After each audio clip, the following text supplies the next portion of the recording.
ये देखो ये कौन है सामने दिखा रही है अस्सलाम वालेकुम ये देखो सेल्फी ले लो ਸਰ ਚਲਦੇ ਚਲਦੇ ਅੱਜ ਦਾ ਦਿਨ ਕਿਵੇਂ ਦਾ ਲੱਗਿਆ? ਮੈਂ ਕਹਿੰਦਾ ਅੱਜ ਦਾ ਦਿਨ ਜਿਆਦਾ ਮੈਂ ਜੰਮਿਆ ਸਰ ਤਿਲਕਣ ਵੀ ਮੈਨੂੰ ਪਿੱਛੇ ਦੇਖ। ਲੱਗਾ ਇਹ ਆ ਕੋਈ ਗੱਲ ਨਹੀਂ ਬਾਬੇ ਨਾਨਕ ਦੇ ਦਰਬਾਰ ਤੇ ਡਿੱਗਾਂਗੇ ਆਪੇ ਚੱਲਣ ਹੁੰਦੇ ਹਨਾ ਅੱਜ ਦਾ ਦਿਨ ਮੇਰੇ ਖਿਆਲ ਆ ਵੀ ਮੈਨੂੰ ਜਿਆਦਾ ਮੈਂ ਜੰਮਿਆ ਇਸ ਧਰਤੀ ਤੇ ਆਇਆ ਮੈਨੂੰ ਅੱਜ ਲੱਗਾ ਵੀ ਮੈਂ ਇਸ ਵਾਕਈ ਦੁਨੀਆ ਤੇ ਆਇਆ ਤੁਸੀਂ ਇਹ ਫੀਲ ਕਰੋ ਵੀ ਮੈਂ ਆਪਣੀ ਫੈਮਿਲੀ ਨਾਲ ਕਿੰਨਾ ਇੱਥੇ ਆ ਕੇ ਖੁਸ਼ ਹਾਂ ਔਰ ਜੋ एहतराम जो मोहब्बत जो रसूख आवाज साहब अफ्तियार ठाकर साहब यार जो तुम मोहब्बत देती है ना भाजी मैं मैंने तो अपना करजा ही कर ਪੰਜਾਬੀ ਪ੍ਰਚਾਰ ਨੂੰ ਦੇਖਣ ਵਾਲਿਆਂ ਵਾਸਤੇ ਖਾਸ ਸੁਨੇਹਾ ਆਪ ਜੀ ਦਾ ਜੀ ਪੰਜਾਬੀ ਪ੍ਰਚਾਰ ਦੇ ਦੇਖਣ ਵਾਲਿਆਂ ਵਾਸਤੇ ਖਾਸ ਸੁਨੇਹਾ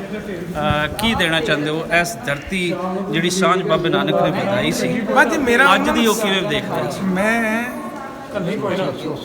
मैं यही गल कहना जी भी मैं सारे ਨੂੰ ਸੁੱਖ ਸੁਨੇਹਾ ਹੀ ਦੇਣਾ ਚਾਹੁੰਦਾ ਵੀ ਅੱਜ ਇੱਥੇ ਆਣ ਕੇ ਐਂ ਲੱਗਾ ਮੈਨੂੰ ਲੱਗਾ ਹੀ ਨਹੀਂ ਕਿ ਮੈਂ ਯਾਰ ਮੈਂ ਕਿਸੇ ਹੋਰ ਮੁਲਕ ਵਿੱਚ ਆਇਆ ਮੈਨੂੰ ਐਂ ਲੱਗਾ ਵੀ ਮੈਂ ਆਪਣੇ ਮੁਲਕ ਵਿੱਚ ਹੀ ਫਿਰਦਾ ਮੈਨੂੰ ਆਪਣੇ ਮੁਲਕ ਦੇ ਲੋਕ ਲੱਗੇ ਉਹ ਮੈਨਾਂ ਫੋਟੋਆਂ ਕਰਾਉਂਦੇ ਮੇਰੇ ਆਟੋਗ੍ਰਾਫ ਲੈਂਦੇ ਮੇਰਾ ਭਾਜੀ ਤੁਹਾਡੀ ਉਹ ਫਿਲਮ ਦੇਖੀ ਮੈਨੂੰ ਲੱਗਾ ਹੀ ਨਹੀਂ ਤੇ ਮੇਰਾ ਖਿਆਲ ਵੀ ਆ ਅੱਜ ਦਾ ਪਹਿਲਾ ਦਿਨ ਆ ਫੋਟੋਆਂ ਤਾਂ ਬੜੀਆਂ ਕਰਾਈਆਂ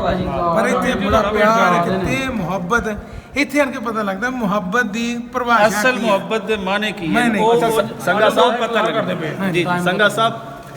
ਇੰਡੀਅਨ ਪੰਜਾਬ ਨਾਲੋਂ ਜ਼ਿਆਦਾ ਤੁਹਾਡੇ ਫੈਨਸ ਪਾਕਿਸਤਾਨੀ ਪੰਜਾਬ 'ਚ ਨੇ ਉਹਨਾਂ ਬਾਰੇ ਕੀ ਕਹੋਗੇ? ਬਸ ਮੈਂ ਸਾਰਿਆਂ ਨੂੰ ਦੁਆ ਸਲਾਮ ਪੇਸ਼ ਕਰਦਾ ਪਿੱਛੇ ਸਰ ਦੇਖੋ। ਔਰ ਮੈਂ ਬਾਬੇ ਨਾਨਕ ਅੱਗੇ ਦੁਆ ਗੋ ਕੋਈ ਗੱਲ ਨਹੀਂ ਦੀਦਾ ਮੈਨੂੰ ਇੰਨੀ ਮੋਹਦਾਰ